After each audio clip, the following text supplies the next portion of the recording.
रही है। और सदियों पुराना एक असूल जो वजह है तमाम जमहूरी निज़ाम जो है उनमें, वो ये है, there can be no taxation without representation. और क्या रिप्रेजेंटेशन की हामिल ये गवर्नमेंट है? ये फॉर्म 47 की पैदावार जो गवर्नमेंट है, ये नुमाइंदा गवर्नमेंट है ही नहीं कि जिसके पास एक जमहूरी और अखलाकी जवाज़ हो कि वो टैक्सेशन के इक़दामात जो हैं और टैक्सेशन का नफाज जो है अपनी आवाम पर कर सके। इसलिए, और ये भी हैरत और ताज्जुब की बात है कि हमारे में खुद एहतसाबी का जो फुकदान है कि 12 आम इंतखाब अगर अभी तक हो चुके हुए हैं और उनमें से कहते हैं कि सवाए पहले वाले के जो निस्बतन आज़ाद था, बाकी सब में धांधली हुई है। तो कभी किसी इलेक्शन कमीशन को सज़ा हुई है, कभी किसी निगरान हुकूमत को सज़ा हुई है। एहतसाब का खौफ और कानून का डर ही नहीं है अगर, तो फिर क्या होगा?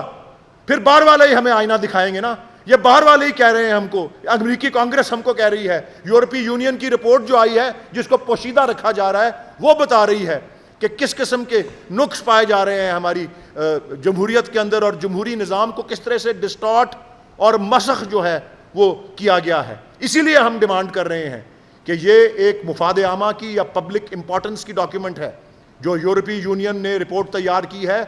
उनके ऑब्जर्वर्स को हमारी हुकूमत ने, हमारी इलेक्शन कमीशन ने दावत दी थी, तो दिखाएं उन्होंने क्या कहा है, आके क्या बताया है कि किस तरीके से ये पोल से पहले 8 फरवरी से पहले, 8 फरवरी के दिन और 8 फरवरी के बाद जो है ये क्या होता रहा है। इसलिए हमें ज़रूरत है अपनी खुद एहतसाबी की। जिस तरह मुजम्मिल साहब ने कहा कि कंसेंसस बिल्ड करना है, कंसेंसस बिल्ड करने के लिए सबसे पहले ये ज़रूरी है कि जो खुली वारदात 8 फरवरी के बाद रात के 5-6 बजे, 8 बजे, 9 बजे के बाद से अब तक होती आ रही है, और अभी भी कोशिश कर रहे हैं कि डबल स्टैंपिंग कर करके हल्कों के नताइज बदलें, इसको वापस करने की ज़रूरत है। एतमाद बिल्ड करना है उस पार्टी के अंदर जिसने पाकिस्तान भर में सरकारी नताइज के मुताबिक सबसे ज़्यादा वोट हासिल किए हैं। 34% वोट एक तरफ और बाकी 12 जमातों के उतने वोट हैं। उस पार्टी को उसका जायज़ मुकाम, उसके बारे में कोई पॉलिसी बदलती हुई नज़र नहीं आ रही। अभी तक जुल्म और सितम और रियासती जबर का निशाना बनते जा रहे हैं। पुरअमन इज्तिमा करने का बात होती है हमारी तरफ से तो उसकी इजाज़त नहीं मिलती। इसलिए होश के नाखुन लें, बजाय इसके कि बाहर के कोई लोग हमको जमहूरियत के आदाब सिखाना या जमहूरियत की अक़दार क्या है, हमें खुद उन जमहूरी अक़दार को अपनाना जो है ज़रूरी है। इसी की नतीजे में हम मुआशी तौर पर अपने आप को इस भंवर से निकाल सकते हैं जिसकी निशानदही अभी आपको मुजम्मिल साहब ने की है। बहुत शुक्रिया। कोई सवालात अगर हैं तो मैं, जो नाराज़ है हमसे उनसे शुरू करते हैं। आइए।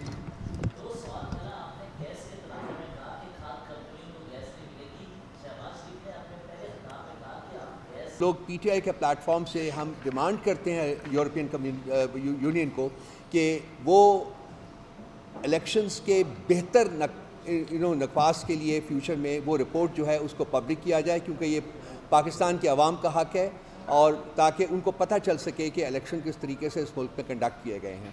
ये बहुत इंपॉर्टेंट है। इसके बाद कॉमनवेल्थ डेलीगेशन भी आया था, उनकी रिपोर्ट भी मेरा ख्याल है कि पब्लिकेशन की, कंपाइलेशन की आखिरी स्टेजेस के ऊपर है, और अगर वो भी उसको पब्लिक नहीं करते तो हम उनसे ये डिमांड करेंगे।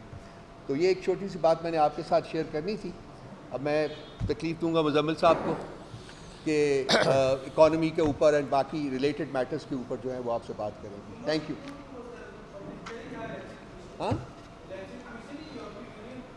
हम यूरोपियन यूनियन को we are calling upon them, क्योंकि यूरोपियन यूनियन में हर सिटीज़न का राइट टू एक्सेस है, और वो अगर कोई भी ईयू का सिटीज़न जो है वो भी सोच रहे हैं कि उसको भी किया जाए कि ईयू में किसी सिटीज़न से रिक्वेस्ट की जाए कि वो रिपोर्ट पब्लिक की जाए। अल्टीमेटली तो हो जाएगी, बट अगर टाइमली वो पब्लिक हो जाए तो उसके पॉजिटिव नताइज जो है वो आ सकते हैं। जी, बिस्मिल्लाहिर्रहमानिर्रहीम।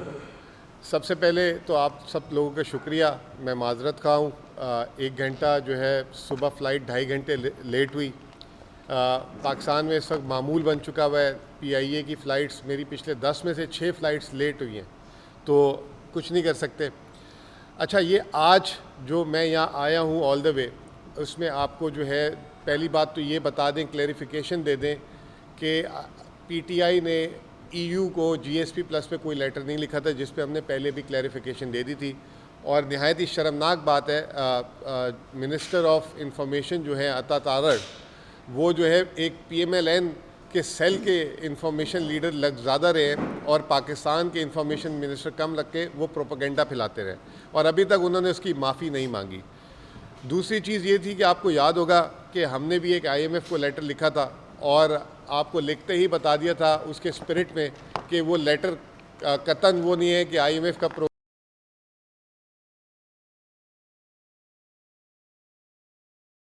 प्रोग्राम को रोका। उसका जो है एक IMF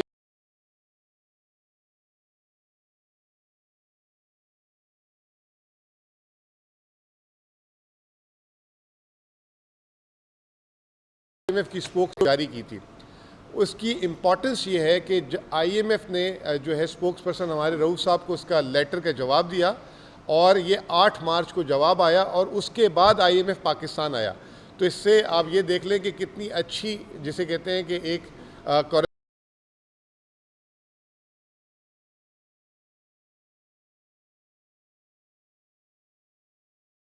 कॉरेस्पॉन्डेंस हुई। ऐसा ये भी बताया, जो हमने भी आपको, मैंने अपनी लास्ट प्रेस कॉन्फ्रेंस में भी बताया था कि IMF का मैंडेट नहीं होता डोमेस्टिक पॉलिटिक्स में। तो उन्होंने, उनके वर्डिंग है, ये आप सुन लें, the international institution with a narrow mandate on economic issues does not commit on domestic political developments. However, given the importance of the institutional environment for economic stability and growth, we do encourage free, fair and peaceful resolution of all electoral disputes. ये that is the key point, ये उन्होंने press release में ही बताई थी।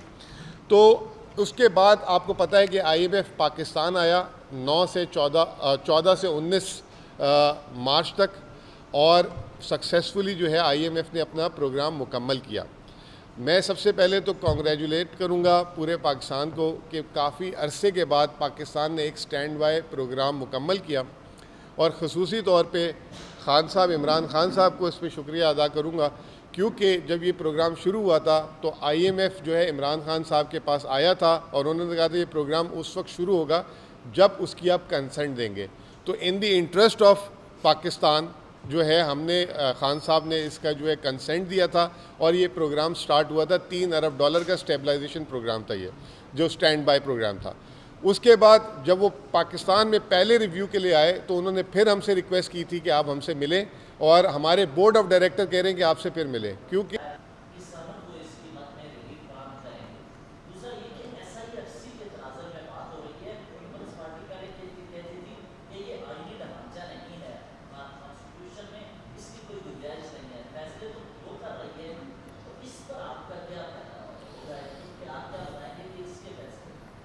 देखें जी, सबसे पहले तो शहबाज शरीफ के रिलीफ से अल्लाह बचाए, ठीक है ना।